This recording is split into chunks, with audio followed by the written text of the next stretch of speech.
Something important? Nope.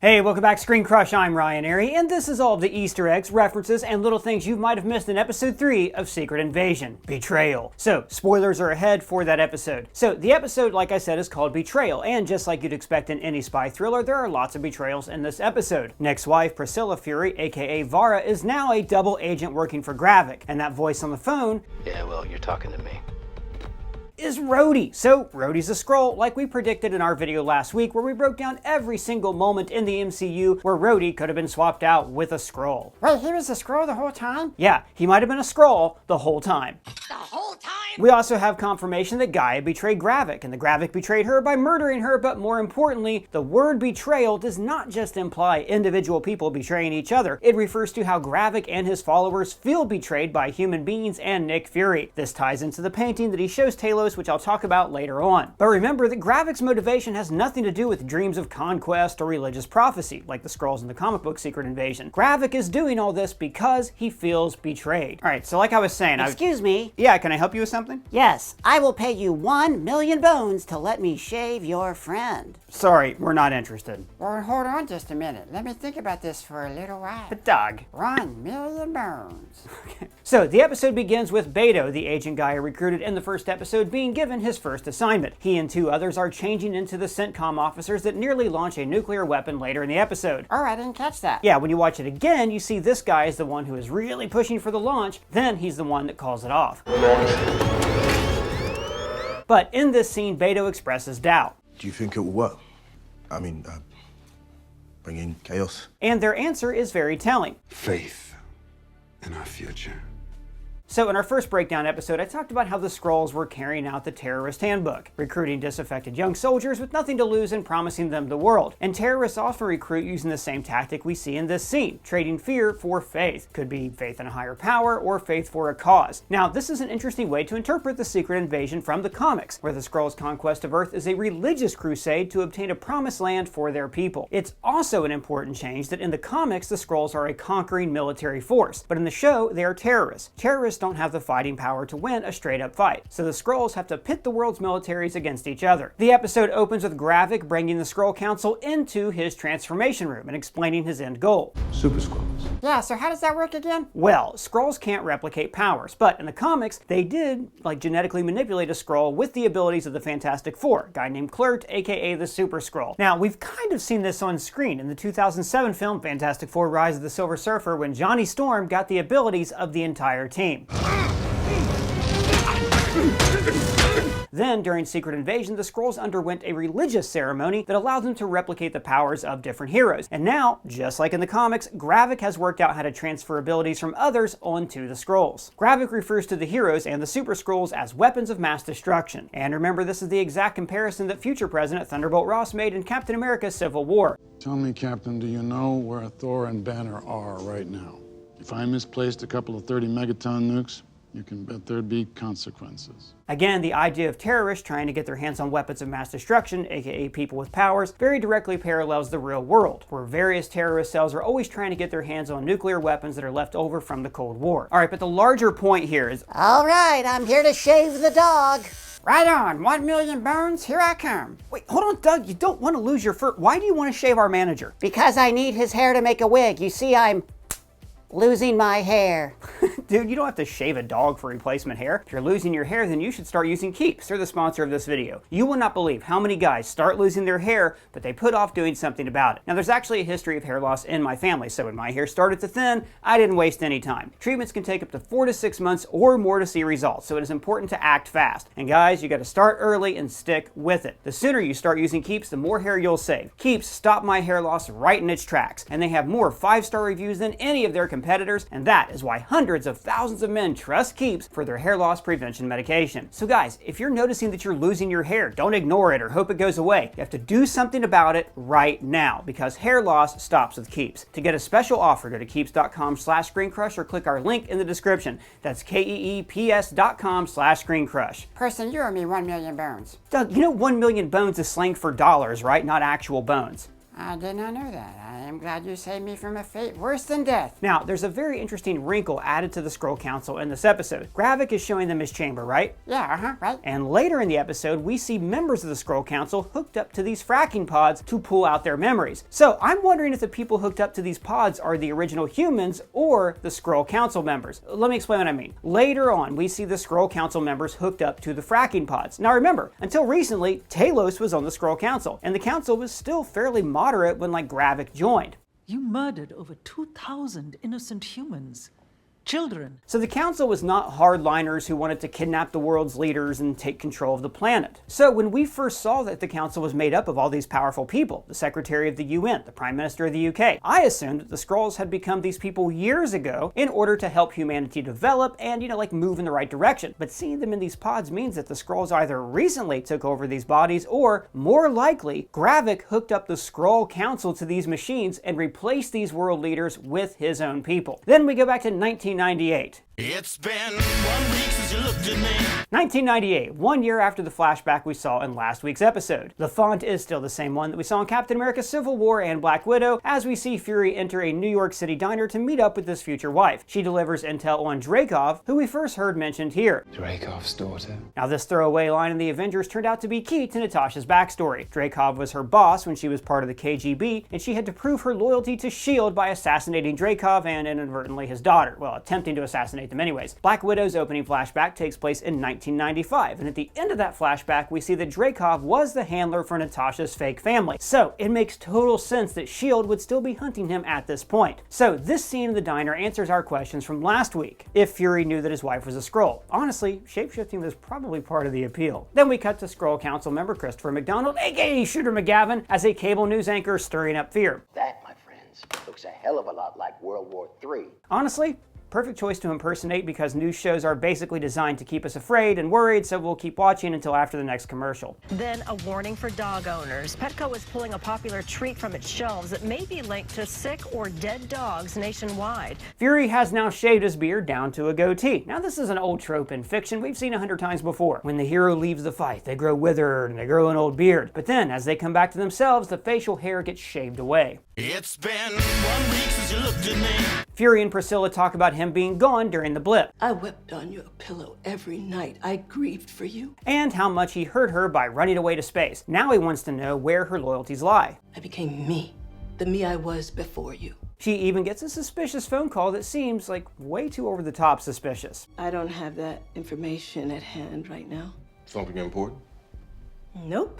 Fury stares at her phone for a long time, making us think that this is where he gets the name of the operative that they track down later. But it's also possible that Priscilla is still working with her husband and that she has turned on Gravik and is like a double agent. Gravik is rightly suspicious of Talos' daughter Gaia. She gave her dad intel on the first episode's bombing, but after the bomb went off anyways, I just assumed that she was like a double or a triple agent or something. Turns out that the intel she gave them just wasn't enough to stop the attack, and that she really is spying for her dad. And I'll just say, Gaia is a terrible spy. Gravik tells her, hey, I am suspicious of you. And then on the phone, he just casually gives away crucial information to her that only she would know. The UN plane will be at Neptune's coordinates, 2200 hours. And then she totally falls for it. Yeah, well, maybe it's just bad writing.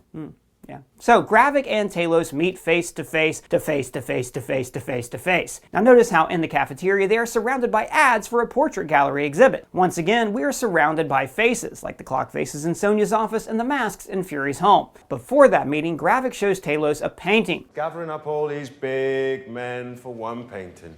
Statesmen of World War I. Now, just a little background here. World War I, or the Great War, was very much a war waged by the rich and powerful so they could get more rich and more powerful. European nations were carving up the rest of the world and were all keen to go to war to assert themselves as the new dominant power on Earth. It was also a war that kicked off because of a terrorist attack when Gavrilo Principe shot Archduke Franz Ferdinand, just like how Gravik is attempting to start World War III with terrorist attacks. Gravik uses this painting to draw a parallel between his soldiers and Talos' older generation. One lot spends the war posing for pictures, while the other does all the killing and the dying. Again, this is appropriate for World War I. In 1914, like across most of the trench line, soldiers from both sides called an impromptu Christmas truce that nearly ended the war, showing how the common soldier was really a tool being used by powerful elites. In the painting, they are posing beneath a statue of Winged Victory, symbolizing the victory of the Allies in that war. Talos and Gravik face off, and Gravik reveals that he has agents everywhere surrounding him at all times. Hold on, why didn't it just kill Talos right there? I have a gun in my room. You give me 5 seconds, I'll get it. I'll come back down here. Boom! I'll blow their brains out. There's a few subtleties in this conversation that I like how Gravik pours his sugar. I like a little bit of espresso with my sugar. Showing that he is a man of extremes. Talos gives Gravik 2 warnings. 1, that he'll rat them out, and 2, that the human race are tougher than you think. They're at their most formidable when they're threatened by a common foe. Basically, this is the same lesson that Fury used to bring the Avengers together when he used Coulson's death to motivate the team. See if they could work together when we needed them to fight the battles that we never could. When he stabs Gravik, this does not affect him at all. Now, at first, we think this is because, he's a Skrull or just a badass. No pain. No pain. No pain. No pain. But then we see why. He has given himself the Extremis abilities. Remember, this is what Aldrich Killian was working on back in Iron Man 3. Essentially, it was a way to create new, invincible super soldiers that can breathe fire. Dracarys.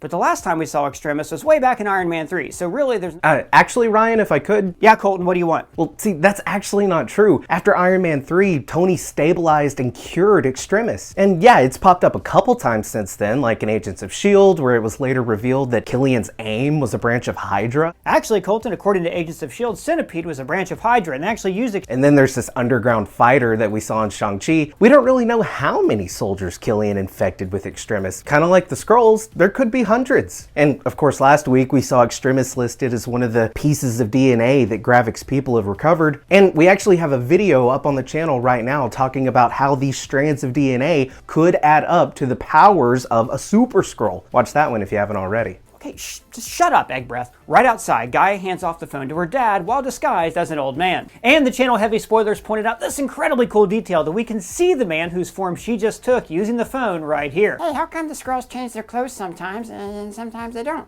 Actually, Doug, we talked about that in our Super Skrull video we posted earlier this week. In Captain Marvel, when the Skrulls first shapeshift, we see the clothes retract into and then come out of a purple gem on their shoulders. A gem that must have some kind of nanotech that reforms clothes. Fury visits Talos while he's having a disgusting English breakfast. I like English breakfast. I said what I said. Fury just expects Talos to hop into line on his orders, but after the fight they had, it's a big ask. You knew how to get in touch with me, Talos, and you didn't because you didn't want me to know. Then he calls Sonya, who has discovered Fury's OWL eye camera. Now, in the first episode, we pointed out that the camera was on the same eye where Fury wears his eye patch, and here we see that Sonya has made the OWL a cute little mini Fury eye patch as a reminder to not take Fury for granted anymore. So, in the car, Talos says, You know what? I don't get the whole dog thing. What? You don't have anything to say about that? I wasn't paying attention. I'm still mad at you for costing me 1 million bones. Doug, bones doesn't mean what you think it means. 1 million bones. Could have been a bone millionaire in my bone mansion. Whatever. So the point of this conversation is to compare dogs and Skrulls. Fury calls dogs man's best friend. And for decades, that's how he saw the Skrulls, as companions or as servants. Excuse me? I'm not saying it's right, I'm saying that's how Fury used to see them. Talos also points out that Fury was nothing until they came along. You didn't start ascending the ranks until me and 19 of my people signed on as your invisible spy network. And he's right. The Skrull network made Fury and S.H.I.E.L.D. a worldwide superpower. It is weird though that Hydra was able to rise, but we have a video coming out tomorrow about that. Subscribe and hit the bell so you don't miss it. Now, one thing I like about this show is that it doesn't try to be like a gag a minute like most MCU stories. Honestly, I hate working here. They are so weird. Not saying that's always bad, but there's a time and a place for a lot of jokes. A spy thriller about a broken old man stopping a ring of international terrorists isn't exactly fertile ground for quips, but I did like the subtle way Fury undermined Talos' speech. What you stop for? We're here. They're infiltrating the home of a Skrull named Fairbanks, a cool nod to Douglas Fairbanks Jr., whose film State Secret was one of Ian Fleming's inspirations for James Bond. Talos changes into Fairbanks by looking at this photo. I thought Skrulls had to look at the actual person to change. Actually, it depends on the Skrull. It's a skill that they can hone. Do you just turn into anything you want? Oh, well, I have to see it first. Can you all do it? Physiologically, yeah, but it takes practice. Talos infiltrates the building while Fury casually murders some Skrulls outside. Fury figures out pretty quickly that Talos is captured because nobody calls me Nick, Bob. And this is actually how Fury figured out that Talos was a Skrull in Captain Marvel. Everybody calls me Fury. Not Nicholas, not Joseph, not Nick. Excellent work, Nicholas. So they tie up the Skrulls, and then— Wait, how does that work? Couldn't the Skrulls just turn into someone with smaller wrists? Dude, are you gonna keep doing this? I could do this all day. So then Fury channels Jules and tortures a guy. Does he look like a bitch? What? And then we get this tense countdown with the British submarine officers getting their orders to launch a nuclear missile at a UN plane. Message has been authenticated, Captain. You are obliged to strike. Now this whole sequence is a great callback to the movie War Games, where a Pentagon supercomputer almost destroys the world, and we keep cutting to two officers receiving the launch orders. And one of those officers was played by John Spencer, Leo McGarry from The West Wing. Oh, that's cool. That's more like it. High five.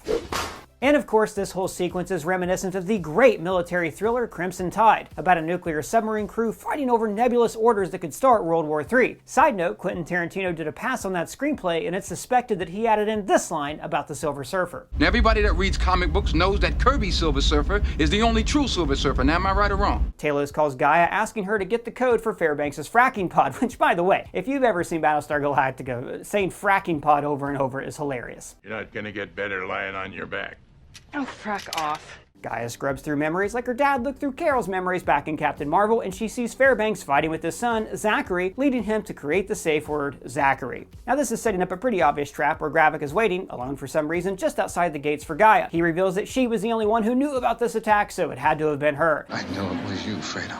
And then, and this, by the way, this is a huge twist, he kills Emilia Clarke. This is incredible. Emilia Clarke, huge star. She's young. She could have been in like so many more MCU movies and TV shows. But this is a great way to tell the audience that, hey, no one in this show is safe. Well, are you sure he's dead? Well, hey, she changed back into a Skrull like right away. That's usually a sign that Skrulls are dead. I guess like she could have been faking it. Could be like a Letty situation in Fast and the Furious where we think she's been dead for a long time, then she comes back. But I hope not, because this is showing us that we have no idea if any of these characters are going to make it out of the show. Except, of course, for Nick Fury, because the Marvels trailer for some reason revealed that he's right back to being Nick Fury in that movie. We're looking for Kamala Khan.